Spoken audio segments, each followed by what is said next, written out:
പത്തരമാറ്റിൽ ഇനി വരാനിരിക്കുന്ന നല്ലൊരു അടിപൊളി എപ്പിസോഡിന്റെ റിവ്യൂ ആണ് കേട്ടോ പറയുന്നത്. അങ്ങനെ സത്യങ്ങളെല്ലാം അറിഞ്ഞ് ദേവയാനി നയനയെ കൂട്ടിക്കൊണ്ടുവന്നതിനു ശേഷം വളരെയധികം സ്നേഹത്തോടെയായിരിക്കും അവർ മുമ്പോട്ട് പോകുന്നത്. തന്റെ സ്വന്തം മകളെ പോലെയായിരിക്കും ദേവയാനി പിന്നീട് അങ്ങോട്ട് നയനയെ സ്നേഹിക്കുന്നതും സംരക്ഷിക്കുന്നതുമെല്ലാം.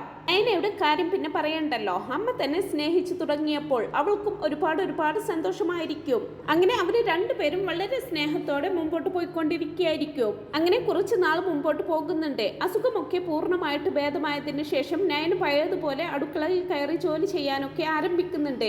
മറ്റുള്ളവർ ചെയ്തോളും എന്നൊക്കെ പറഞ്ഞ് ദേവയാനി അവളെ എതിർക്കാനൊക്കെ നോക്കുന്നുണ്ടെങ്കിലും നയന സ്നേഹപൂർവ്വം അതെല്ലാം നിരസിക്കുകയാണ് ചെയ്യുന്നത്.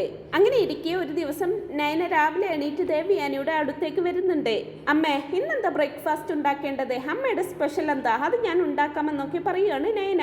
മോളെ, നീ ഇത്രയും ദിവസം എനിക്ക് ഇഷ്ടമുള്ള ഭക്ഷണം തന്നെയല്ലേ ഉണ്ടാക്കിയത്? ഇനി നീ എനിക്ക് ഇഷ്ടമുള്ള ഭക്ഷണമല്ല ഉണ്ടാക്കേണ്ടത്.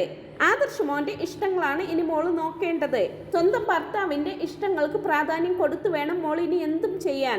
മോളിവിടെ മറ്റാരുടെയും കാര്യം നോക്കേണ്ടതില്ല. ആദർശിന് ഇഷ്ടപ്പെട്ട ഇടിയപ്പവും വെജിറ്റബിൾ സ്റ്റൂവും ഉണ്ടാക്കിയാൽ മതി. അത് അവന് ഒരുപാട് ഇഷ്ടമാണ്. കുഞ്ഞിലെ മുതലേ അതുണ്ടാക്കി കൊടുത്താൽ അവൻ ഇഷ്ടം പോലെ കഴിക്കുമായിരുന്നു. ഞാൻ മോളെ ഹെൽപ്പ് ചെയ്യണോ എന്നൊക്കെ ചോദിക്കുന്നുണ്ട് ദേവയാനി.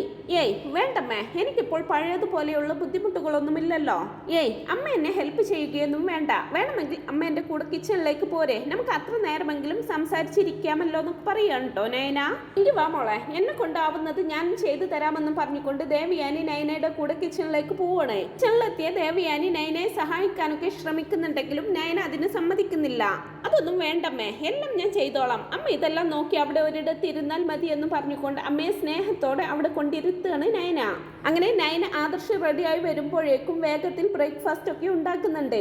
ജോലി എടുക്കുന്നതിലുള്ള നയനയുടെ അടുക്കും ചിട്ടയും വേഗതയും എല്ലാം അഭിമാനത്തോടെ കണ്ടുകൊണ്ട് നിൽക്കുകയാണ് ദേവയാനി. അങ്ങനെ കറി റെഡിയായതിനു ശേഷം അമ്മേ, ആ കൈയൊന്ന് നീട്ടിക്കേ, ഈ കറി എങ്ങനെയുണ്ടെന്ന് ഒന്ന് ടേസ്റ്റ് ചെയ്ത് നോക്കിയിട്ട് പറയുമോ എന്നൊക്കെ ചോദിച്ചുകൊണ്ട് ദേവയാനിക്ക് ടേസ്റ്റ് നോക്കാൻ നൽകുന്നുണ്ട് നയന. ദേവയാനി കറി ടേസ്റ്റ് ചെയ്ത് നോക്കിയതിനു ശേഷം ഉഗ്രനായിട്ടുണ്ട്. നിന്റെ കൈപുണ്യം പറയാതിരിക്കാൻ പറ്റില്ല മോളെ. അത്ര പെർഫെക്റ്റ് ആയിട്ടാണ് എന്റെ മോൾ ഈ കറി ഉണ്ടാക്കിയിരിക്കുന്നത് എന്നെല്ലാം അഭിപ്രായപ്പെടുകയാണ് ദേവയാനി. അപ്പോഴേക്കും ബ്രേക്ക്ഫാസ്റ്റ് കഴിക്കാനായിട്ട് ആദർശ് അവിടേക്ക് വരുന്നുണ്ട്. എല്ലാം റെഡി ആയിട്ടുണ്ട് മോനെ, കഴിച്ചിട്ട് പോകാം. നീ അവിടെ പോയിരിക്കേ, ഞാൻ അതെല്ലാം എടുത്തിട്ട് വരാമെന്ന് പറഞ്ഞുകൊണ്ട് ദേവയാനി കിച്ചണിലേക്ക് പോവാനൊരുങ്ങുമ്പോ വേണ്ടമ്മേ, എല്ലാം ഞാൻ എടുത്തു കൊണ്ടുവരാം. അമ്മ ആദർശേട്ടന്റെ കൂടെ അവിടെ ഇരിക്കുമെന്നും പറഞ്ഞുകൊണ്ട് നയന പോയി കിച്ചണിൽ നിന്ന് ബ്രേക്ക്ഫാസ്റ്റ് എടുത്തു കൊണ്ടുവരുന്നുണ്ട്. അങ്ങനെ നയന വന്നിട്ട് ആദർശിന് ഭക്ഷണം വിളമ്പി കൊടുക്കുമ്പോ മോൾ കൂടി അവിടെ ഇരിക്കുമെന്ന് പറയുന്നുണ്ട് ദേവയാനി. അങ്ങനെ ആദർശിന്റെ അപ്പുറത്തും ഇപ്പുറത്തുമായിട്ട് ദേവയാനിയും നയനയും ഇങ്ങനെ ഇരിക്കുകയാണ്. അവർ കഴിച്ചു തുടങ്ങിയിട്ടുണ്ടാവില്ല.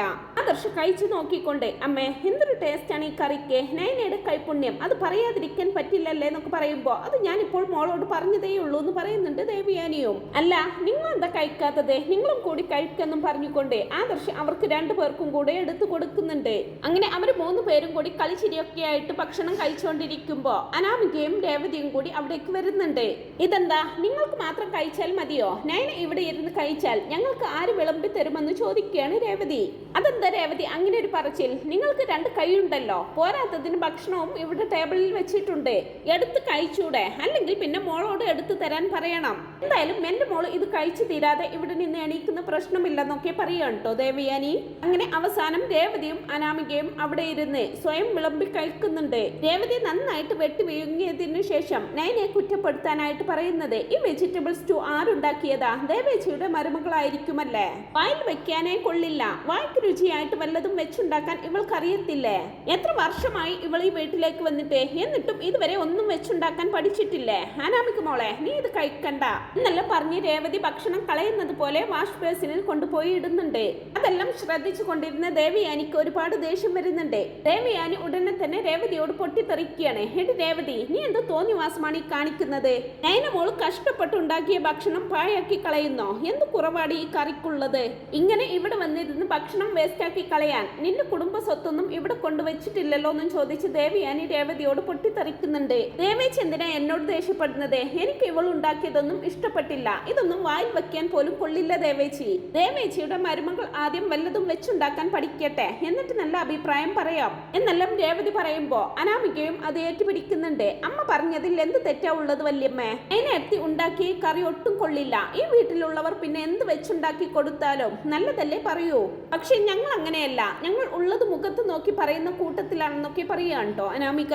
ഈ കറിക്ക് എന്ത് കുറ്റമാണ് അനാമിക കണ്ടുപിടിച്ചിരിക്കുന്നത്? മൂക്കറ്റം വെട്ടി വീങ്ങിയിട്ടാണ് ഈ പറയുന്നതെന്ന് ഓർക്കണം. അതിനെ മോള് നല്ല രീതിയിൽ തന്നെയാണ് ഈ കറി ഉണ്ടാക്കി വെച്ചിരിക്കുന്നത്. മര്യാദ കേട് കാണിച്ചത് നിന്റെ അമ്മയാടി. നിങ്ങൾക്ക് വേണ്ടെങ്കിൽ കഴിക്കണ്ടെന്ന് വെച്ചാൽ പോരെ, പക്ഷെ ആഹാരം എടുത്തു കൊണ്ടുപോയി അത് വേസ്റ്റിലിടാൻ നിന്റെ അമ്മയ്ക്ക് ആരാ അധികാരം കൊടുത്തത്? പറഞ്ഞിട്ട് കാര്യമില്ല. മകളെ കെട്ടിച്ചയച്ച വീട്ടിൽ വന്ന് യാതൊരു ഉളുപ്പുമില്ലാതെ അധികാരം സ്ഥാപിച്ചെടുക്കാൻ മിടുക്കുള്ളവളല്ലേ നിന്റെ അമ്മ. അങ്ങനെയുള്ള നിന്റെ അമ്മ ഇങ്ങനെ ചെയ്തില്ലെങ്കിലേ അത്ഭുതമുള്ളൂ. ഇവിടെ ഇരുന്ന് വെറുതെ ഇങ്ങനെ തിന്നു കൊഴുക്കാൻ നാണമില്ലേ രേവതി നിനക്ക്? മകളെ കെട്ടിച്ചയച്ച വീട്ടിൽ അമ്മയും കൂടി സ്ഥിര താമസമാക്കുന്നത് എവിടുത്തെ ഏർപ്പാടാണ്? രേവതിക്ക് ഇനിയും സ്വന്തം വീട്ടിലേക്ക് പോകാറായിട്ടില്ലേ എന്നൊക്കെ ചോദിക്കുന്നുണ്ട് ദേവയാനി. അത് കേൾക്കുമ്പോ രേവതി ആകെ വല്ലാതാവുന്നുണ്ട്. രേവതി വല്ലായ്മയോടെ അനാമികയെ നോക്കുകയാണ്. അനാമിക പറയാണ്, അത് പിന്നെ വല്യമ്മേ, എന്റെ അമ്മ ഞാൻ പറഞ്ഞിട്ടാണ് ഇവിടെ നിൽക്കുന്നത്, അല്ലാതെ അമ്മയ്ക്ക് ഇവിടെ നിൽക്കാൻ തീരെ ഇഷ്ടമുണ്ടായിട്ടല്ല. വല്യമ്മ ഇപ്പോൾ എന്റെ അമ്മയോട് പറഞ്ഞത് തീരെ ശരിയായില്ല. എന്നെ നല്ല അന്തസ്സായിട്ടാണ് എന്റെ അമ്മയും അച്ഛനും ഇങ്ങോട്ട് അയച്ചിട്ടുള്ളത്. തീരെ യോഗ്യതയില്ലാതെ ഇങ്ങോട്ട് കയറി വന്നിട്ടും ഇവളുമാരുടെയൊക്കെ അമ്മ ഇവിടെ വന്ന് നിൽക്കാറുണ്ടല്ലോ, അതിന് വല്യമ്മയ്ക്കൊന്നും പറയാനില്ലേ എന്ന് ചോദിക്കും. നിർത്ത് അനാമികെ, കുറെ നാളായല്ലോ നീ ഈ യോഗ്യതയെ കുറിച്ച് സംസാരിക്കാൻ തുടങ്ങിയിട്ട്. നീ ഉദ്ദേശിക്കുന്ന യോഗ്യത എന്താ? കുറെ പണവും സ്വർണവുമാണോ? എങ്കിൽ ഒന്ന് നീ കേട്ടോ, പെൺവീട്ടുകാരുടെ പണവും സ്വർണവും കിട്ടിയിട്ട് വേണ്ട ഈ അനന്തപുരിയിലുള്ളവർക്ക് ജീവിക്കാൻ. പിന്നെ എന്റെ നയനമോള് ഒരിക്കലും യോഗ്യത ഇല്ലാത്തവളല്ല. നീ കാത് തുറന്നു വെച്ച് കേട്ടോ, ഈ അനന്തപുരി വീടിന് എല്ലാം കൊണ്ടും യോജിച്ച ഒരു മരുമകൾ തന്നെയാണ് എന്റെ നയനമോള്. അതുകൊണ്ട് ഇങ്ങനെ ഒരു സംസാരം ഇനി ഇവിടെ ഉണ്ടാവരുത് അനാമിക്ക്. ഇനിയും നയനമോളെ വാക്കുകൾ കൊണ്ട് വേദനിപ്പിച്ചാൽ പഴയതുപോലെ എല്ലാം കേട്ടു നിന്നെന്ന് വരില്ല ഞാൻ എന്നൊക്കെ പറയാണ് ദേവയാനി. പിന്നെ ഒരു കാര്യം കൂടി, ഇപ്പൊ രേവതി ചെയ്തത് ഒരിക്കലും പൊറുക്കാനാകാത്ത തെറ്റാണ്. അതിന് നീ നയനമോളോട് മാപ്പ് പറഞ്ഞേ തീരൂ, ഇല്ലെങ്കിൽ പച്ചവെള്ളം പോലും രേവതിക്ക് ഈ വീട്ടിൽ നിന്ന് കിട്ടുമെന്ന് കരുതണ്ട എന്നെല്ലാം ദേവയാനി പറയുമ്പോ, ഓ പിന്നെ ഇവളോട് മാപ്പ് പറയേണ്ട ഗതികേടൊന്നും എനിക്കില്ല ദേവേച്ചി. ഞങ്ങൾക്ക് ഈ വീട്ടിൽ നിന്ന് ആഹാരം കിട്ടില്ലെന്ന് പറഞ്ഞല്ലോ, അത് പറയാൻ ദേവേച്ചി ഇവിടുത്തെ ആരാ? ദേവേച്ചിയുടെ മോൻ ആദർശ് മാത്രമാണോ ഈ വീട്ടിൽ സമ്പാദിച്ചു കൊണ്ടുവരുന്നത്? എന്റെ മോള് അനിമോന്റെ ക്യാഷ് കൊണ്ടാണ് ഇവിടെ ജീവിക്കുന്നതെന്നെല്ലാം പറയുന്ന സമയത്ത് തന്നെ ജാനകിയും അവിടേക്ക് വരുന്നുണ്ട്. രാമികയും പറയുകയാണ്, അമ്മ പറഞ്ഞത് തന്നെയാണ് ശരി, അവളോട് അമ്മ മാപ്പ് പറയുകയൊന്നും വേണ്ട. ഇല്ലെങ്കിൽ തന്നെ അമ്മ പറഞ്ഞതിൽ എന്താ തെറ്റ്? അവൾ ഉണ്ടാക്കുന്നതൊന്നും ഇപ്പൊ പഴയതുപോലെയുള്ള രുചിയില്ല. ശരിയാ, നയന ഉണ്ടാക്കുന്നതൊന്നും ഇപ്പൊ എനിക്കും ഇഷ്ടപ്പെടുന്നില്ല. പിന്നെ കഴിക്കണ്ടെന്ന് കരുതി കഴിക്കുന്നതാ. പക്ഷെ അതിന്റെ പേരിൽ ഏടത്തി പറഞ്ഞതുപോലെ ഇവിടെ ആരും ആരോടും മാപ്പ് പറയേണ്ട കാര്യമൊന്നുമില്ലെന്ന് പറയുകയാണ് ജാനകി. അല്ല അമ്മേ, വല്യമ്മ എന്റെ അമ്മയെ എന്തൊക്കെയാ പറഞ്ഞതെന്നറിയോ? എന്നെ കല്യാണം കഴിപ്പിച്ച വീട്ടിൽ എന്റെ അമ്മ വന്ന് നിൽക്കരുതെന്ന് പറഞ്ഞു. ഇതൊക്കെ ഞാൻ എങ്ങനെ സഹിക്കും അമ്മ എന്നൊക്കെ പറഞ്ഞ് കള്ളക്കണ്ണീരൊഴുക്കുകയാണ് അനാമിക. മോളെ സാരമില്ല, മോൾ അതൊന്നും കാര്യമാക്കി എടുക്കണ്ട. അല്ലെങ്കിലും ഏടത്തിക്ക് ഹോസ്പിറ്റലിൽ നിന്നും വന്നതിന് ശേഷം വല്ലാത്തൊരു മാറ്റമാണ്. എന്തൊക്കെയാ പറയുന്നത് ചെയ്യുന്നത് എന്നൊന്നും ഒരു ബോധവുമില്ല ഏടത്തിക്ക്. ഹോസ്പിറ്റലിൽ കിടന്നതിന് ശേഷം പഴയതെല്ലാം ഏടത്തി മറന്നെന്നാ തോന്നുന്നത്. ആരെയും ഏടത്തിക്ക് കണ്ടുകൂടാ, അതുകൊണ്ടാണ് ഏടത്തി അങ്ങനെയൊക്കെ പറയുന്നത്. മോൾ അതൊന്നും കാര്യമാക്കണ്ട. മോളുടെ അമ്മയ്ക്ക് മോളുടെ കൂടെ എത്ര കാലം വേണമെങ്കിലും ഇവിടെ താമസിക്കാമെന്നൊക്കെ പറയുകയാണ് ജാനകി. ഏടത്തിക്ക് ഇപ്പോൾ ഏടത്തിയുടെ മരുമകളെ മാത്രം മതി എന്നും കൂടിയും ജാനകി പറയുമ്പോ, എങ്കിൽ ജാനകി നീ ഒരു കാര്യം ചെയ്യേ, എനിക്കും നിന്റെ മരുമകൾക്കും അവളുടെ അമ്മയ്ക്കുമുള്ളത് ഇനി മുതൽ നീ ഉണ്ടാക്കിക്കോണം. നയന വെച്ചുണ്ടാക്കുന്നതൊന്നും ഇനി മുതൽ ജാനകിയും മക്കളും കഴിക്കാൻ നിൽക്കണ്ട. ഇത്രയും നാളും നയന വെച്ച ഫുഡ് കഴിച്ച ജാനകിക്ക് ഒന്നും പ്രശ്നമുണ്ടായിരുന്നില്ലല്ലോ. ഇപ്പോൾ മരുമകളും അവളുടെ വീട്ടുകാരും ഒക്കെ വന്നപ്പോൾ നയനയുടെ ഫുഡിനെ കുറ്റം പറയാൻ തുടങ്ങി. ഒരു കാര്യം ഞാൻ പറഞ്ഞേക്കാം, നാളെ മുതൽ നിങ്ങൾക്ക് വല്ലതും കഴിക്കണമെങ്കിൽ ജാനകിയും രേവതിയും തന്നെ അടുക്കളയിൽ കയറിക്കോണം. നയനമോള് ഉണ്ടാക്കി വെച്ച ഭക്ഷണം കഴിക്കാൻ ആരെങ്കിലും വന്നാൽ ഈ ദേവയാനി ആരാണെന്ന് ഞാൻ കാണിച്ചു തരാം നിങ്ങൾക്ക് എന്നെല്ലാം ദേവയാനി അവർക്ക് വാണിംഗ് കൊടുത്ത് അവിടെ നിന്ന് പോവാനൊടുക്കുമ്പോഴായിരിക്കും മുത്തശ്ശനും മുത്തശ്ശിയും അവിടേക്ക് വരുന്നത്. എന്താ ദേവയാനി ഇവിടെ ഒരു ബഹളം? ഭക്ഷണത്തിന്റെ മുമ്പിൽ നിന്ന് വഴക്കുണ്ടാക്കരുതെന്ന് ഞാൻ ഒരുപാട് തവണ പറഞ്ഞതല്ലേ? അറിയാം അച്ഛാ, പക്ഷെ ഈ രേവതിയും അനാമികയുമാണ് മനഃപൂർവ്വം ഇവിടെ ഓരോരോ പ്രശ്നങ്ങൾ ഉണ്ടാക്കുന്നത്. നയനമോള് ഉണ്ടാക്കി വെച്ച കറി കൊള്ളില്ലെന്ന്, എന്നിട്ട് അവര് മൂക്കറ്റം കഴിച്ചതിന് ശേഷം ബാക്കി എടുത്ത് വേസ്റ്റിൽ കളഞ്ഞു. നയനമോള് രാവിലെ എണീറ്റ് കഷ്ടപ്പെട്ട് ഉണ്ടാക്കി വെച്ച കറിയായിരുന്നു അത് എന്നെല്ലാം ദേവയാനി മുത്തശ്ശന് പറഞ്ഞു കൊടുക്കുന്നുണ്ട്. അതെ മുത്തശ്ശ, നയന നല്ല രീതിയിൽ തന്നെയാണ് ഈ കറി ഉണ്ടാക്കി വെച്ചിരിക്കുന്നത്. മുത്തശ്ശൻ ഇതൊന്ന് കഴിച്ചു നോക്ക്, എന്നിട്ട് അഭിപ്രായം പറ. ഈ കറിക്ക് ആർക്കും ഒരു കുറ്റവും കണ്ടുപിടിക്കാൻ പറ്റില്ല. മുത്തശ്ശൻ ഇതൊന്ന് കഴിച്ചു നോക്ക്. ഇവര് മനഃപൂർവ്വം ഓരോരോ പ്രശ്നങ്ങൾ ഉണ്ടാക്കാനായിട്ട് നിൽക്കുകയാണെന്നും പറഞ്ഞുകൊണ്ട് മുത്തശ്ശന് വിളമ്പി കൊടുക്കുന്നുണ്ട് കേട്ടോ ആദർശ്. അത് കണ്ട് രേവതി അവിടേക്ക് വന്നേ, മൂർത്തി സാറ് ഇത് കഴിക്കണ്ട, ഇത് ഒട്ടും കൊള്ളില്ലെന്ന് ഞാൻ പറഞ്ഞതല്ലേ, ഇത് കഴിച്ചാൽ സാറിന്റെ വയറ് കേടാകുമെന്നൊക്കെ പറഞ്ഞേ അവരത് പിടിച്ചു വാങ്ങാൻ ശ്രമിക്കുന്നുണ്ട്. ഇത് കണ്ട് ദേവയാനിക്ക് വീണ്ടും ദേഷ്യം വരുന്നുണ്ട്. രേവതി, നിങ്ങൾക്ക് എന്താ പറഞ്ഞാൽ മനസ്സിലാവില്ലേ?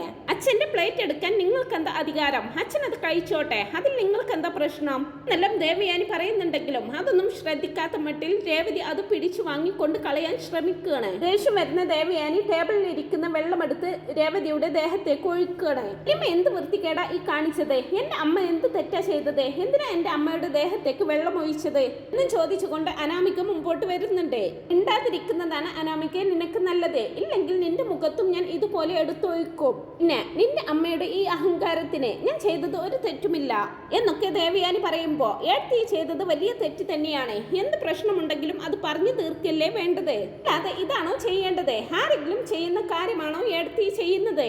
വെള്ളമെടുത്ത് അനാമിക മോളുടെ അമ്മയുടെ ദേഹത്തേക്ക് ഒഴിച്ചിരിക്കുന്നു. അവരുടെ ഡ്രസ്സ് മൊത്തം നനഞ്ഞില്ലേ?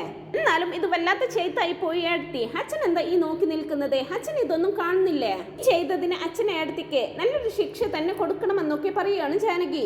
സമയം എല്ലാം കേട്ട് നിന്നിരുന്ന അച്ഛൻ അങ്ങോട്ട് വരുന്നുണ്ട്. ജാനകി, നീ കൂടുതൽ സംസാരിക്കേണ്ട, എന്താ വേണ്ടതെന്ന് വെച്ചാൽ അച്ഛൻ ചെയ്തോളൂ, ഈ ഒന്നും മിണ്ടാതിരിക്കെന്നും പറഞ്ഞുകൊണ്ട് അജയൻ അവിടേക്ക് വരുന്നുണ്ട്. എന്നാലും ആദർശ് മോന്റെ അമ്മ എന്തൊരു ചതിയാണ് ഈ ചെയ്തത്? എന്റെ ദേഹത്ത് മൊത്തം വെള്ളമായില്ലേ? ഇതിന് ഞാൻ ദേവേച്ചിക്ക് വെച്ചിട്ടുണ്ടെന്നൊക്കെ പറയുമ്പോ നീ എന്താണെന്ന് വെച്ചാൽ ചെയ്യേ. ഇതിന്റെ പേരിൽ അച്ഛൻ എനിക്ക് എന്ത് ശിക്ഷ തന്നാലും ഞാനത് അനുഭവിക്കാൻ തയ്യാറാണ് എന്ന് പറഞ്ഞ് യാതൊരു കൂസലുമില്ലാതെ നിൽക്കുകയാണ് ദേവയാനി. ഇപ്പോഴേക്കും ബഹളങ്ങളെല്ലാം കേട്ടുകൊണ്ട് നവ്യയും അവിടേക്ക് വന്നിട്ടുണ്ടാവും. അമ്മായി ചെയ്തതിൽ ഒരു തെറ്റും ഞാൻ കാണുന്നില്ല, ഇവർക്ക് കൊടുത്തത് കുറച്ച് കുറഞ്ഞു പോയെന്നേ ഞാൻ പറയൂ. ഇതെല്ലാം നവ്യയും പറയുമ്പോ ചേച്ചി ഒന്നും മിണ്ടാതിരിക്കേ, പ്രശ്നം വെറുതെ വഷളാക്കണ്ട എന്ന് പറഞ്ഞ് നയന അവളെ തടയാണ്. അന്നേരം മുത്തശ്ശൻ എണീറ്റ് കൊണ്ട് പറയുന്നത്, എല്ലാവരുടെയും സംസാരം കഴിഞ്ഞെങ്കിൽ ഞാൻ പറയാം. ഞാൻ എന്ത് ശിക്ഷ ആർക്ക് കൊടുക്കണമെന്ന് തീരുമാനിച്ചിട്ടുണ്ട് ദേവയാനി.